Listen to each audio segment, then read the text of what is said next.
साथियों, ये हकीकत को कहना बगावत नहीं, मगर मानवता के दुश्मन को सुनने की आदत नहीं। हमें भी पनाह दो, हमें भी बैठने दो, एक आदमी एक वोट के अधिकार को रहने दो। सूरज किसी की अमानत नहीं।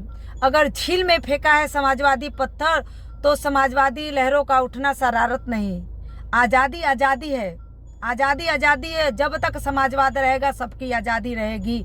पीडीए समाजवाद का हिस्सा है, किसी के बाप की विरासत नहीं। साथियों, वोट के चोरी के मामले में देश का चुनाव आयोग लीपापोती करने के लिए, जो देश का चुनाव आयोग है वो हलफनामा मांग रहा है। लेकिन यूपी के चुनाव में, यूपी के जो उपचुनाव हुआ था उसमें 18,000 वोट काटने पर समाजवादी पार्टी द्वारा दिए गए हलफनामे पर आज दिन तक कोई भी कार्रवाई नहीं हुई, या क्या कार्रवाई हुई उस पर कुछ नहीं बोला जा रहा है, क्योंकि आरएसएस ने सबका मुंह सिल रखा है।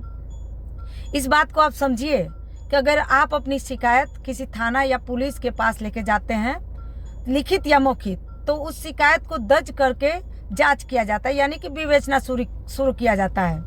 और पुलिस आपसे ये नहीं पूछती कि आप शिकायत जो कर रहे हैं उस परिप्रेक्ष्य में हलफनामा दीजिए, बल्कि पुलिस ये कहती है कि आपने जो शिकायत किया है उसमें सहयोग करिए, साक्ष्य और सबूत इकट्ठा करके दीजिए। लेकिन ये जो नागपुर में आरएसएस मुख्यालय के बाहर बनी जो चौड़ी सड़क है, उस पे देश का केचुआ मोहन भागवत के इशारे पे रेंग रहा है। सड़क पे रेंगने का मतलब कि केचुआ मर गया है, क्योंकि जब केचुआ खेतों में होता है, किसान के खेतों में होता है, तो वो खेतों में खाद पैदा करता है, उसे उपजाऊ बनाता है और केचुआ जिंदा होता है। लेकिन केचुआ जैसे ही सड़क पे आ जाता है तो धूप से तड़प के या किसी 4 पहिया वाहन के नीचे आकर या किसी व्यक्ति के पैर के नीचे आकर वो कुचल के मर जाता है। ठीक उसी प्रकार केचुआ आरएसएस की मनवादी पहियों में दबकर मदहोश होकर पगला गया है, क्योंकि उसे विपक्ष की आवाज ना तो सुनाई दे रही है ना तो दिखाई दे रही है।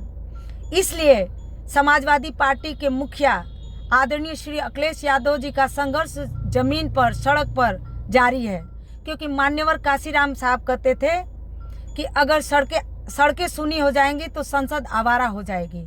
और सद्य नेताजी कहते थे कि समाजवादी पार्टी के आगे कोई टिक नहीं सकता, क्योंकि समाजवादी पार्टी युवाओं की पार्टी है, नौजवानों की